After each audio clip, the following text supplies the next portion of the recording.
Siapa yang punya teknologi menyuling air laut? Orang Yahudi kok. Sekarang apa yang dibekot?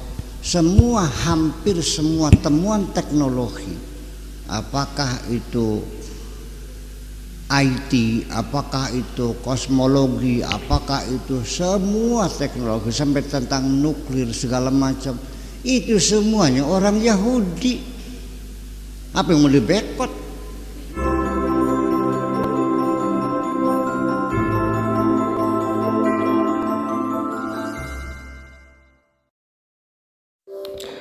Puji Tuhan, Shalom, Assalamualaikum, Om Swastiastu, Namo Buddhaya, salam kebajikan dan salam cinta damai dari saya, Perianto Zamasi. Bapak Ibu saudara-saudari, MUI yang menyerukan untuk memboikot produk-produk dari Yahudi, Israel, ataupun juga dari Amerika. Namun sebelumnya, mari kita akan mendengarkan terlebih dahulu apa yang disampaikan oleh Buya Syakur di sini. Saya minta penjelasan tentang boikot produk Yahudi. Apakah benar ketika kita membeli produk-produk Yahudi berarti kita ikut membantu mereka, orang-orang Yahudi, dalam memerangi orang-orang Islam? Itu saja, terima kasih. Wassalamualaikum warahmatullahi wabarakatuh. Salam. Ini dua pertanyaan ya. Yang kedua, Pak Arif gimana tadi? Boikot produk Yahudi. Ya. Itu betul tidak? Itu sebagai andil begitulah. Ya, oke. Begini, untuk jadi santri saya tidak ada satu persyaratan pun. Tidak perlu kelakuan baik. Tapi nanti aturannya setelah menjadi santri. Iya dong. Iya. Ya syaratnya gampang aja lah ya, jangan pernah malu bertanya, itu saja. Ilmunya ilmu pamungkas saja nih ya. Kalau tidak ngerti jangan disembunyikan, jangan takut ketangguhan goblok. Kalau Anda pengen pinter jangan takut ketangguhan goblok. Ya. Orang yang takut ketangguhan gobloknya itu sama dengan mengabadikan kegoblokannya. Ya. Kemudian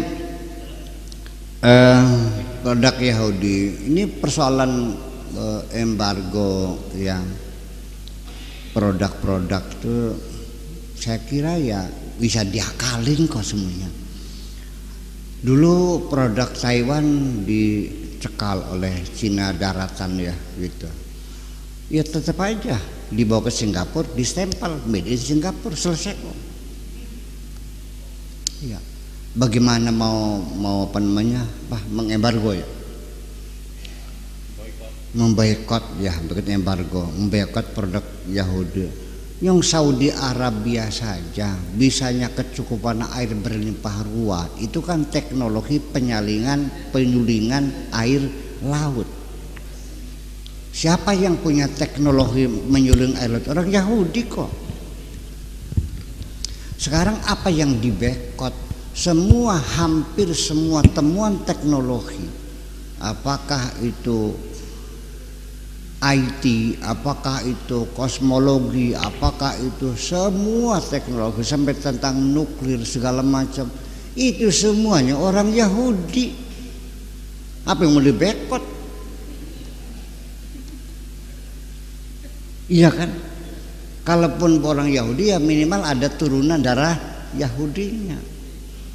Itu ya saya juga menjadi aneh gitu. Sementara orang Islam itu membenci orang Yahudi, mencurigai, mau mengotak-atik Al-Quran, mau ngapain? Orang Yahudi itu tidak mungkin ingin merubah-rubah Al-Quran. Sebab Al-Quran yang ada sekarang nih sudah menguntungkan orang Yahudi kok.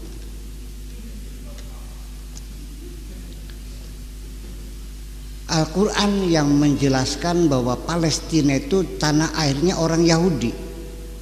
Nabi Musa berapa tahun di situ tuh? 40 tahun. Itu sudah sah menjadi tanah air. Australia saja, kalau Anda tinggal di Australia 5 tahun tidak keluar-keluar, itu punya haknya warga negara. Makanya TKI TKW di Australia itu kalau sudah 4 tahun atau kurang 5 tahun harus keluar dulu, nanti masuk lagi pakai visa baru lagi, supaya jangan sampai punya hak untuk jadi warga negara. Nah, sedangkan orang Yahudi di Palestina 40 tahun, ya kan? Betul nggak? Ya, jadi mereka mengatakan kitab suci kamu membenarkan kami. Satu. Yang kedua, Al-Quran lah yang mengakui bahwa Yahudi bangsa super. Apa katanya? Wa faddalnakum 'alal alamin. Allah memberikan keistimewaan orang Yahudi di atas bangsa-bangsa yang lain, bangsa yang cerdas. Jadi ya, saya kira persoalannya bukan persoalan agama. Kalau Yahudi mah sebetulnya agamanya agama duit kok persoalannya, iya kan? Mereka mah nggak peduli dengan masalah agama. Yang penting mereka bisa kaya, bisa ya kan, duit banyak, itu aja persoalannya. Jadi ya embargo juga sekarang gimana embargo? Apanya embargo? Yang semua badan intelijen dunia yang melatih Mossad sih, produk-produk yang ini ya mungkin, tapi kalau produk pemikiran, keilmuan ya nggak bisa dong. Itu mah hanya formalitas, sebetulnya mah formalitas simpatisan kita dengan perjuangan rakyat Palestina. Ya dong, setia kawan nggak? Perlu dong, gitu aja. Sampai di paspor kita ditulis ya kan, berlaku for all countries except Israel, berlaku untuk semua negara kecuali Israel. Itu di paspornya begitu. Ya, tapi tetap aja hubungan antar negara mah berjalan mulus-mulus saja kok, nggak ada masalah. Sampai Gus Dur mengatakan kan dulu pernah ada rencana buka perwakilan diplomatik ya dengan iya kan, mungkin dia berpikir praktis. Ngapain disembunyikan? Yang kerjasama terus berjalan aja, ya diformalkan sekalian, diresmikan, terbuka, daripada kita sembunyi-sembunyi. Ya mungkin saya bisa memahami Gus Dur memilih kita jujur saja daripada kita terus bermunafik, kan begitu mungkin. Saya kira mungkin begitu. Itu jawabannya. Makasih. Oke, kita akan bacakan dulu di sini teman-teman, ada sebuah artikel dengan judul MUI serahkan boykot McDonald's, ini alasannya. Oke, saya akan bacakan saja kepada kita semua pada kesempatan malam hari ini. Ketua Majelis Ulama Indonesia MUI bidang hubungan luar negeri dan kerjasama internasional Sudarnoto Abdul Hakim menyerukan kepada masyarakat Indonesia untuk memboikot raksasa waralaba Amerika Serikat yaitu McDonald's ya. Sebab di saat negara Zionis Israel memutus akses listrik, air bersih dan makanan ke jalur Gaza, raksasa waralaba Amerika Serikat McDonald's ini justru membagikan 4.000 paket makanan gratis kepada tentara Israel. Oke, kita akan lihat saja di sini teman-temannya. Ini dia. Saat ini telah berkembang berita bahwa McDonald telah menyumbangkan puluhan ribuan makanan ke unit-unit IDF yang membunuh warga Palestina. Ini disampaikan oleh Sudarnoto sapaannya dalam keterangan tertulisnya pada hari Selasa 17 Oktober 2023 seperti dikutip dari inilah.com ya. Oke, lalu kemudian ini dia penjelasannya teman-temannya. Jika berita ini benar, maka sudah waktunya masyarakat Indonesia memboikot untuk tidak belanja di McDonald's ya, sambungnya. Merespons kontroversi ini, cabang-cabang McDonald di beberapa negara Arab memilih mendukung perjuangan Palestina. Sejumlah sumbangan besar telah diberikan untuk upaya bantuan kemanusiaan di Gaza ya. Dan berikutnya dikatakan di sini juga, namun mereka menegaskan bahwa keputusan ini diambil secara independen dari cabang McDonald di Israel atau McDonald's Corporation Global. Seruan boikot dari MUI mencerminkan semakin kompleksnya hubungan antara perusahaan multinasional dan politik lokal. McDonald sebagai contoh harus menavigasi antara berbagai kepentingan dan pandangan publik yang berbeda di tiap negaranya beroperasi.